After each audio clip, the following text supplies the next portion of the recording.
चले वेंडर तो हमारा ऐड हो गया। देन हम आप इसी वेंडर से परचेजिंग कर लेते हैं। हम इन परचेजिंग के लिए हम कहाँ जाएंगे, इनवाइस के सेक्शन में जाएंगे एंड देन परचेज इनवाइस।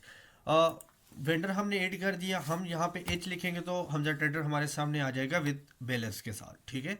अच्छा, ये क्लिक किया। अब हम दो तरह से बिलिंग कर सकते हैं, थ्रू कोड कर सकते हैं, थ्रू नेम कर सकते हैं। फॉर एग्जांपल एक आइटम का 100 कोड है, तो मैं 100 लिख कर जैसे ही एंटर करूंगा तो वो उसकी सारी डिटेल आ जाएगी। लेकिन अगर मैं करना चाह रहा हूँ नाम से बिलिंग, तो मैं क्या करूँगा, हमजा ट्रेडर सर्च करूँगा, देन मैं यहाँ पे लिख लूँगा शुगर। देखिए शुगर ऑलरेडी मेरे पास 10 पड़ी हुई है, लेकिन मेरा उससे कोई लेन देन नहीं है। अब मैं देख रहा हूँ कि मैं अभी क्या परचेज कर रहा हूँ, ठीक है। 10 मेरे पास है, वो तो जस्ट आपको स्टॉक बता रहे हैं कि 10 आपके पास पड़ी हुई है, और जो पुराना रेट था वो ये था और सेल का रेट ये था। अच्छा, यहाँ पे ही आप इंटर प्रेस करें। अच्छा, अब फॉर एग्जांपल आइटम तो आपका एड है, आइटम की सारी डिटेल आपके पास आ गई है। अब आप क्या करें, 10 और ले ली मैंने क्वांटिटी। अब जो रेट था वो चेंज हो गया। मैं इसको यहाँ से कर देता हूँ फॉर एग्जांपल 7100। अब यहाँ पे आपके माइंड में एक चीज़ आ जाती है कि आपके पास दो स्टॉक पड़े हुए, एक 7000 वाला 10 क्वांटिटी पड़ी हुई है और एक 7100 वाली 10 क्वांटिटी पड़ी हुई है। तो उसको आप कैसे मैनेज करेंगे, वो फाइफो के थ्री सॉफ्टवेयर बैकेंड पे खुद मैनेज करते हैं। बहरहाल मैं आपको यहाँ पे फिलहाल ये मैं परचेजिंग डालने का तरीका बता देता हूँ। अच्छा, यहाँ पे परचेज रेट लिख लिया, देन सेल रेट लिख लिया। अच्छा, बाकी तो डिटेल सॉफ्टवेयर के पास सारी है, जो भी आपने चेंज करनी है आप कर सकते हैं, कोई मसला नहीं, ठीक है। ये क्लिक किया। अब देखिए, मैं आपको यहाँ पे अपने सॉफ्टवेयर की एक खूबसूरत चीज़ बताऊँ। बाकी सॉफ्टवेयर में आपको मस्ट है जाकर बैकेंड पे आप आइटम ऐड करें, देन आप आइटम को परचेज कर सकते हैं। देखिए यहाँ पे फॉर एग्जाम्पल मैंने एक आइटम ऐड कर दिया, वो आइटम था जो मेरे पास बना हुआ था। अब एक आइटम वो है जो मेरे पास बना हुआ ही नहीं है। फॉर एग्जाम्पल मैं कर लेता हूँ दाल माश।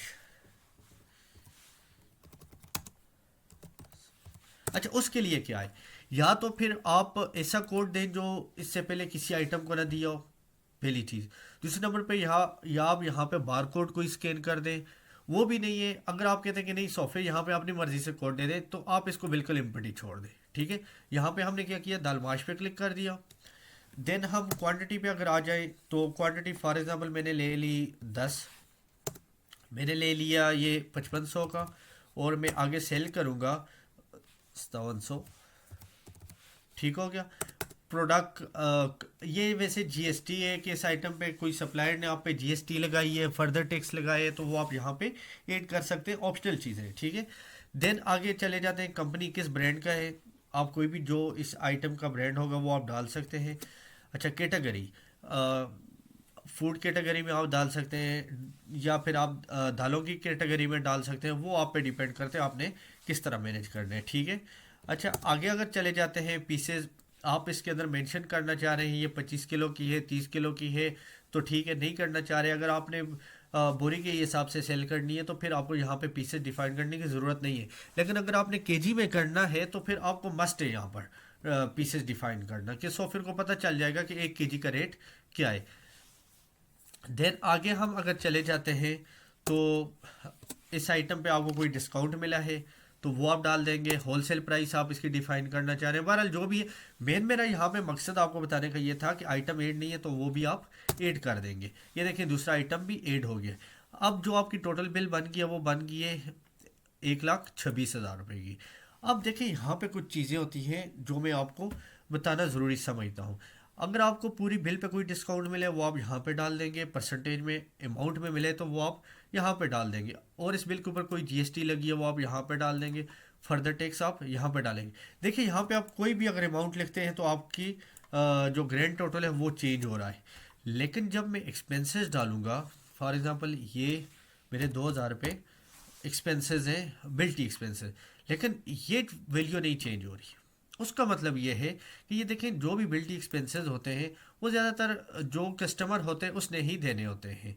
तो इसका मतलब ये हुआ कि ये, अब ये जो अमाउंट है ये तो आपने सप्लायर को देनी है, लेकिन ये 2,000 तो आप जस्ट इसलिए डाल रहे हैं कि जो इनके परचेज रेट है ना, ये 7100 और ये जो 5500 है, इसके ऊपर डिवाइड हो जाए।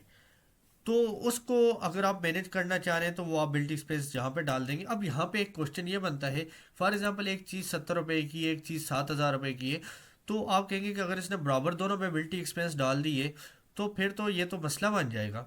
लेकिन सॉफ्टवेयर देखते हैं कि इसकी परसेंटेज में कितना हक बनते हैं और इसका कितना हक बनते हैं, उस मुताबिक डाल देते हैं। ठीक है, मैं यहाँ पे क्या करूँगा, सेव बिल पे क्लिक कर दूंगा। अब यहाँ पे मैं आपको एक चीज़ बता दूं, याद है मैंने शुगर ऐड करते वक्त आपको बताया था कि एक हमारे पास 7,000 वाली है और एक 7100 वाली, तो वो इस तरह है, सॉफ्टवेयर अपने पास उसे अलग से मैनेज करते हैं। मैं स्टॉक रिपोर्ट में आता हूँ, देन इन्वेंट्री रिपोर्ट में आता हूँ। ये देखिए शुगर मेरे पास टोटल 20 आ गया। मैं डबल क्लिक करता हूँ एंड मल्टीपल अगर लेयर पे क्लिक करता हूँ तो ये देखिए मेरे पास आ गया एक 7,000 वाला और एक ये आ गया। अब देखें जो मैंने 7200 या 7100 रेट डाला था वो भी नहीं है, उससे भी ऊपर चला गया। ये वो रेट है जो मैंने बिल्टी एक्सपेंस डाले थे। सो फिर क्या करेगा, उस पर डिवाइड कर देगा बिल्टी एक्सपेंस को।